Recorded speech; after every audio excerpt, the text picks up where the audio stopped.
Hi team, here we are.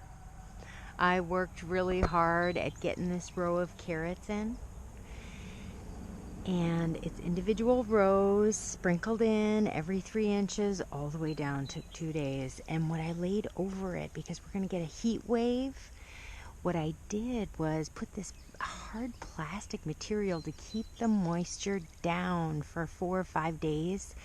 I'll lift it off. I know it's staying wet. This white material reflects the heat. In the heat of the day, it was not even hot to the touch. Stoked. This row, we've got our lettuces. We were planted early. We got our peas coming up. I'm really happy. I strung up all of those, the jute, and they have something to reach for. The pole bean trellis is up. Pole beans I had started in the greenhouse maybe a month ago. This half of the garden is all no-till. I just turned in some amendments. It was kind of hard, but I wanted to compare tilled, no-tilled. Same amendments, all natural, like feather meal, azomite, lignite. Here's our pole beans. They are looking good. They have something to reach for. The trellis, Brian made this probably like 10 years ago.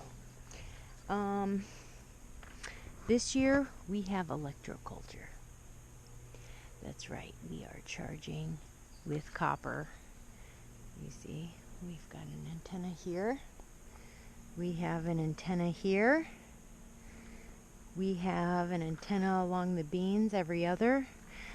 That is copper wire at the base, underground. Copper goes under, charged up to this antenna. It's on iron, but we'll see what it does. We've got a collard that looks great, some beets, celery, Chinese celery. Thought I'd try it. Arugula lettuces, our potato row, mostly volunteers that I just put in the hole here. I did plant some seed. We'll see if they make a difference, but overall we have an antenna here, and the peas pretty consistent. There's an antenna here. Those peas are kind of short. Radishes coming on. The garlic looks great.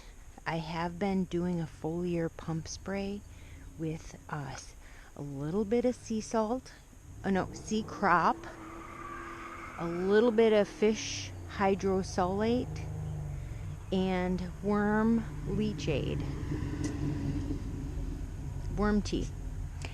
Under these hoops, corns, beans, and squash, the birds have been taking them out, so I had to cover them.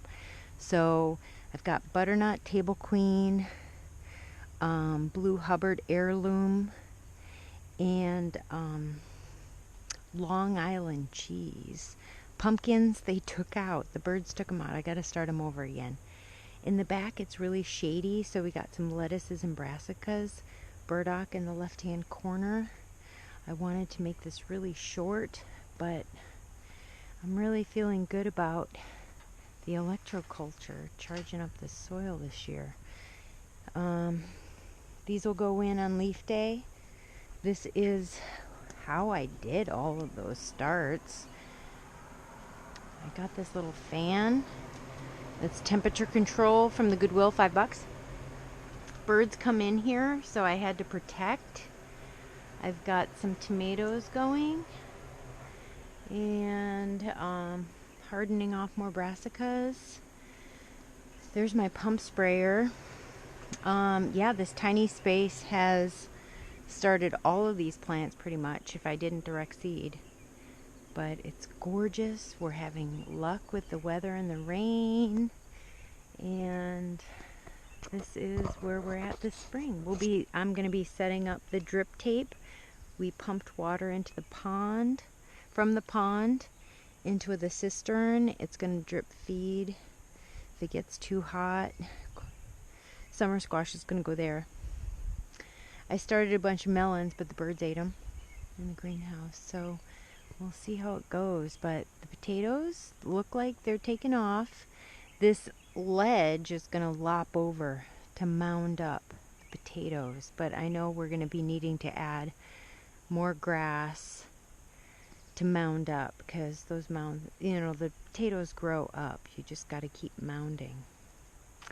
So that's where we're at. We're taking all the spring grass cuttings, making char, layering it in for the compost for later. But the garlic did respond very well to the foliar spray. It looks really good in my opinion.